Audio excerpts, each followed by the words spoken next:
To strengthen and safeguard Ghana's democracy, Emeritus Professor of Politics at London Metropolitan University, Geoffrey Hayes, has emphasized the crucial role of civil society in enhancing democracy in Ghana. He believes civil society must actively engage in holding leaders accountable, even if it requires protests to ensure democratic resilience.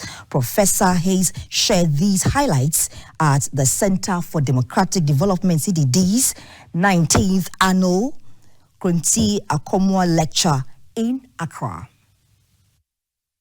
The Kronti Akwamu lecture is an annual event organized by the Center for Democratic Development CDD, focusing on democracy and governance. The 2024 lecture, themed Region and Liberal Democracy in the Fourth Republic, was delivered by Emeritus Professor of Politics at Metropolitan University, Geoffrey Hayes. He said that the resilience of Ghana's democracy is closely tied to the active engagement of its civil society. Professor Hayes stressed that the robust democracy requires more than just periodic elections, highlighting the importance of institutions, the rule of law, and active public participation in holding leaders accountable. The lecture also addressed present debates in Ghana's Fourth Republic, particularly the continuous issue of proper human sexual rights.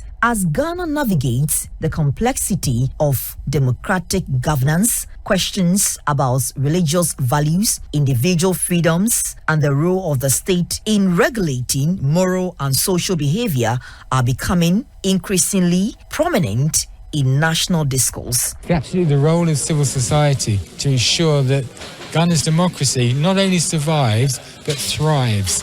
And if this requires protests, if this requires calling out corruption where it's seen, if this requires a very close eye on those in power, then so be it.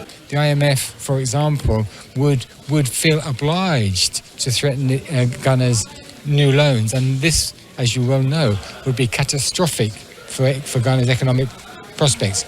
It can be portrayed as an attempt by the West to strong-arm Ghana. Speaking on the sidelines after the lecture, the presiding bishop of the Methodist Church of Ghana, Most Reverend Professor Asamoah Gyedu, spoke about the vital role religion plays in Ghana's democracy. Religion plays a very, very critical role in Ghana's development.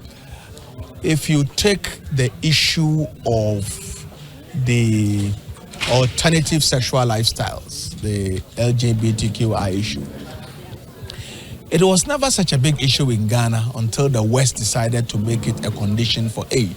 So it seems to me that this whole argument about sexuality and democracy has to do with economic power and muscle rather than anything to do with democracy. Ghana's progress over the years was acknowledged, but Professor Hayes cautioned that democracy is a continuous process requiring constant vigilance and engagement from all sectors of society.